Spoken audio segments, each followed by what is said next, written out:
We send out about 4 handouts, I think 4 or 5 handouts. You can read along through them. Everything that we present today is in this coach's manual. All you guys will get a copy of this coaching manual from Mr. Siegel.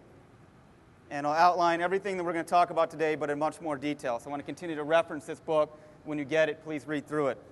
If you could pull out your do's and don'ts of youth league coaching, I'm just going to highlight a few of these.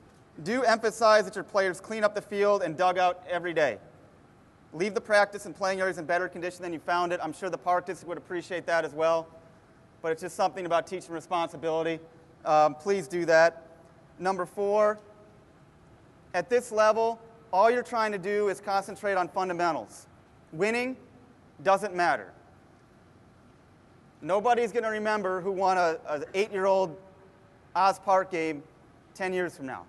No one's going to remember it a week from now. No one's going to remember it the next day. What you can do right now is focus on teaching basic baseball fundamentals that set your kids up for success later on. Winning, who cares?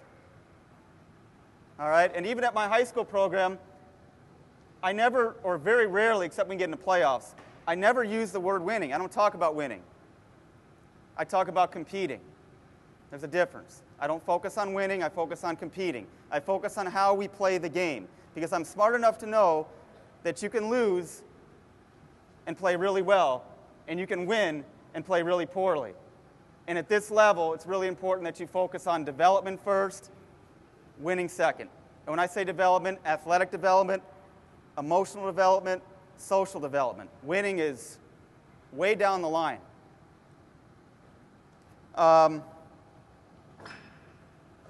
Please practice after the season starts. I know a lot of you guys, from last year indicated that you had trouble finding practice fields. I know that's an issue in Chicago. If you want to have a practice, all you probably need is a little bit of green space. You don't need a baseball field. When we go over later down the road, we'll have a practice organization clinic. We'll detail, I think that's in a couple weeks, we'll detail actual drills that you can do. We'll talk about it today, but you do not need a full baseball field to have a practice. And we'll talk about things that you can do. All I know is at Peyton, when I got 40 high school kids, I don't have a baseball field I can practice on either. We don't even have a gym. We find green space here. We do stuff in the hallway. There's always things you can do, but please practice with your kids during the season. That's the only way they're going to get better. Make sure to say something positive after every game. I know sometimes that's tough. You might have 10 errors and 15 strikeouts. You might not have found one thing you've done right. But if you focus on what you can control, which is hustling on and off the field, and that's something you can definitely control, you can certainly focus on that. There's always something positive. Make sure you end your every practice with saying something positive. Make sure you end every game with saying something positive. Be critical. Don't be afraid to sit on them, but make sure you end it with something positive. And that kind of follows the next one. Just don't fall in the trap of becoming a negative coach.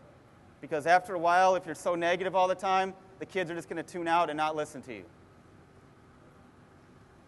And that also leads to the next point, which we'll talk about later with communication, but I'll just hit on it right now. There's no reason to yell at your kids. I mean, the amount of times that I yell at my kids throughout the season, you could probably count it on one hand, maybe even a couple fingers. And I kind of save it for when I really want to get their attention. All right? Certainly don't quit on your team. I've seen coaches in youth leagues in Chicago, not at Oz, but when things are going bad, they actually leave the field and sit in their car or sit in the stands. That doesn't send a good message to your players. Do not be critical of the umpires. If you're trying to demand a certain level of respect from your players towards you and towards adults, publicly criticizing the umpire is not going to lend itself to having your kids be respectful towards adults. Once you start criticizing the umpire in front of your kids, then you're giving your kids an excuse to fail. Oh, it's the umpire's fault. Oh, we're losing because the umpire doesn't know how to call a game. When what you should be focusing on is your players aren't performing the way you want them to perform. if you have something to say to the umpire, do it privately. Again, the amount of times that I've had a confrontation with an umpire in the last 4 years, 4 or 5 years, probably count them on one hand. If I have an issue with an umpire, and believe me, the umpiring in the city is horrible. It's horrible. But I'll always pull an umpire aside, away from my kids, and never talk to them, or never talk about the umpire to my players, ever, ever. Because the kids will use it as an excuse. You don't want the kids to make excuses. Hold them accountable. Okay? Are the umpires going to be out there going to miss some calls? Absolutely. Absolutely. But they're only human.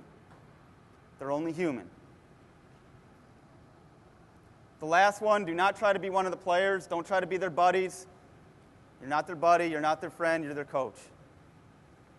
So maintain that level of discipline.